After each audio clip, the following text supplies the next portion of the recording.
You have a debit spread. You want to find out like how I can put a hard stop on this debit spread. Few things you have to consider. First, the payoff diagram. In this case, you can clearly see that you have small loss and then a potentially a big profit. Whenever you establish this trade, it is opposite to credit spread, right? So in this case, what happens is, even though the loss is small, the probability of loss is quite high. Forget about the profit. If it happens, then good, but we need to worry about our capital. So since the probability of loss is very, very high, you should not establish a debit spread if you are not ready or comfortable to take this loss completely. So let's say this is a 2000 rupee loss and this is a 4000 rupee profit. If you are not comfortable with losing 2000 rupees, it is actually not a good idea to establish a debit spread. We have talked about catapult trade. So if your credit spreads are financing your debit spread, then it's a different story. But if you just have plain debit spread and you cannot take this loss, you should think twice. You should reduce your quantity, and I would not suggest you go out of the money further, because then you will require a big movement to happen for your trade to work. So there is no other way but adjusting your quantity. So if you're trading with 4 lots, make it 2. If you're trading with 2 lots, make it 1. Okay, so that the loss instead of 2000 will become 1000, and I think that will be manageable.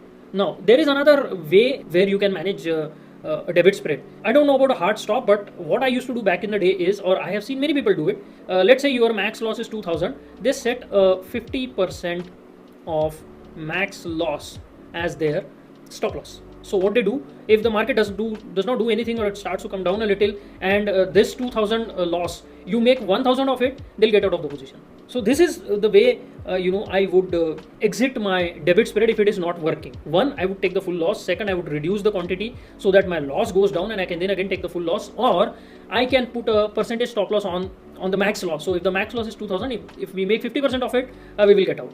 Now there is again one more way. So we saw 1, we saw 2, and we saw 3. There is a fourth way, and that is to put a hard stop on your long option. Let's say market is trading at 38,400, okay, and you want to take a debit spread here. So what you will do, you will buy a 38,400 call and you will sell maybe it's 38,600, 700 call. 38,400 call, whatever it is trading at, maybe 200 rupees. So what you do is you put a hard stop on this. Now what should be the correct level? I have no idea. One, the options are non-linear instruments, and you really cannot have a very reliable correlation between the underlying price and the option price. So here the best strategy is to put a money stop. What is a money stop? Money stop is if I lose X amount of money, I get out. So let's say you have 100 shares, that is 4 lots of Bank Nifty. So this is what 20,000, the total value of your long option. Now obviously you are not losing the 20,000 because some of it is offset by your short option. Now what you can do is you can put a money stop on this. So you can say that if this falls to 150, so that is it falls by 50 points into 100, that is 5,000, I am getting out. So I am taking a 5,000 rupee loss. But this is only on long option. By the time you lose 5,000 on this long option, you are also making some money on your short option, but don't consider it yet. Forget about it.